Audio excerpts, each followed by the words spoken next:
Welcome back to Let's Dish with Linda Lou. Today we're going to make a dessert called Pavlova. It's made with egg whites. Now, Pavlova got its name from a Russian ballerina from the late 1920s to the early to mid 1930s. She was a world-renowned ballerina who traveled all over the world, Europe, Eastern Europe, New Zealand, and Australia. Well, whenever she would stop at one of these countries, all the chefs would want to make that perfect thing that was just for her. And they came up with this dessert called Pavlova. Now, there's been a long-standing argument between New Zealand and Australia who actually was the creator of it. So there has been some research and some historians, and it turns out it's been neither one of them. It was the Americans and the English. It's a delicious dessert. It's light, it's elegant, and I'm going to show you how to make it today. In this mixer, I have 6 egg whites at room temperature. What I like to do is, because eggs are pasteurized today, I take them out the night before. They have a protective shell, nothing's going to happen to them, and you'll know they're at room temperature. The bowl has to be completely dry and clean. You'll separate your yolks from your whites. Place your whites into the egg mixer. We're going to start the stand mixer on low. We're going to start the mixer on low. Then we're going to slowly bring it up to high. It's a little loud, I'm sorry about that. But you're going to see how it starts to froth right there. Give it about 1 to 2 minutes, and we're going to add a cup of sugar to that. So now for the sugar.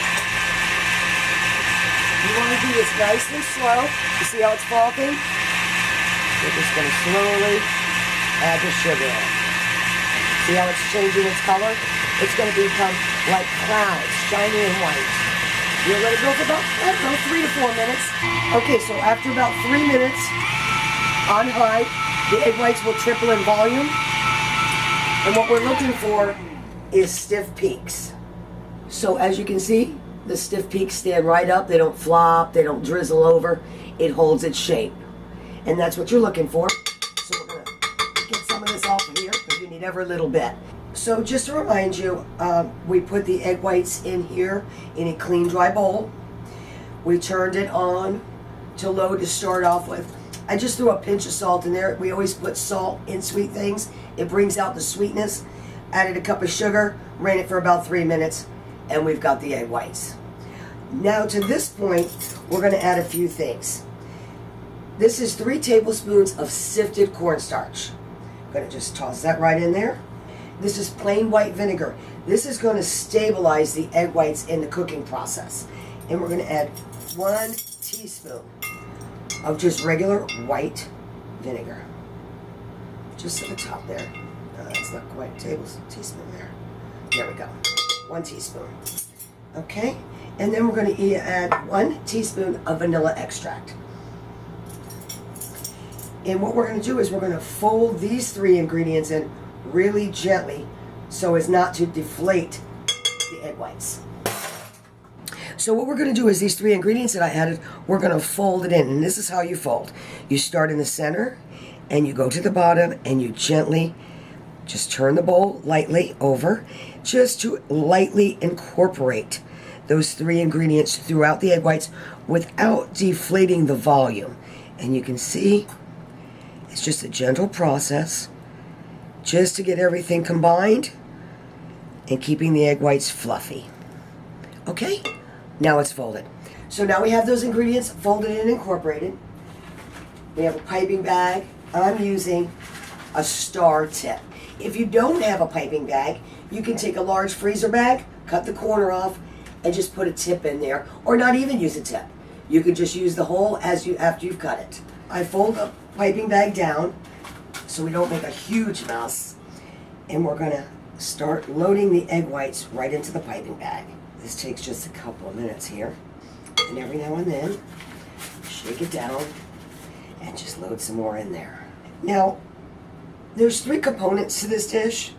The meringues that you see here, the raspberry sauce, and I'm going to tell you how I made that. I made that in advance. It's really easy. It's just a half a pint of raspberries dumped into a sauce pot. Small sauce pot's fine. A 1/4 cup of water and a 1/2 cup of sugar. Bring it to a boil, turn it down to a simmer, and let it simmer for 4 minutes. In a food processor, take 1/2 cup of raspberry jam. It could be seedless or with the seeds in it, whatever you prefer. I use Chambord, which is a raspberry liqueur, 1 tablespoon, and then your cooked raspberries. Add to the food processor. Process till smooth, put it in the refrigerator, and you have raspberry sauce. So that's one of the other components of this dish. The other is the sweetened whipped cream. And for sweetened whipped cream, it's 1 cup of cold heavy cream, 1 tablespoon of sugar, and 1 teaspoon of vanilla. And you put it in the electric mixer with the metal whisk attachment, whip it until you have the consistency of whipped cream, throw it in the refrigerator, and that's all there is to it. Alright, so we have everything in here. Earlier, I took a pencil and some parchment paper and I outlined a creme brulee dish. Just a small dish, whatever you have, round, oval. And I just drew the outline 4 times because these 6 egg whites are going to make 4 discs. I turned the paper upside down not to get the pencil marks on there. And we're going to draw out our little meringues. We're going to twist this down. What I'm going to do is I'm going to start in the center and work my way out. Just like that. Till I get to the line on the end. We're just going to continue on around until we get to the line. Now, once you've gotten your disc drawn out, you're going to go one more time right over the top of the outside just to make a lip. And that's going to allow you to fill the inside of the disc. Let me show you one more time. Start in the center, work our way out.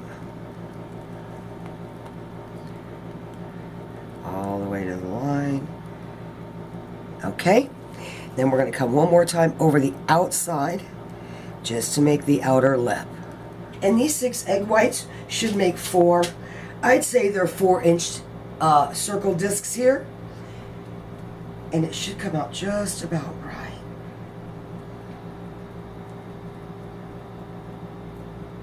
Make the lip. Beautiful. And for the last one. And you know what? If you mess up, you can just reload the egg whites right back in there and just do it again. It doesn't have to be perfect. And we're going to put the lip on the outside. There we go. So we have our 4 meringues done. The oven I have at 180 degrees. These cook very low and slow. At 180 for an hour and a half. Then we're going to turn the oven off and let them sit in there without opening the door for an extra hour. So a total of 2.5 hours. 3 hours is fine.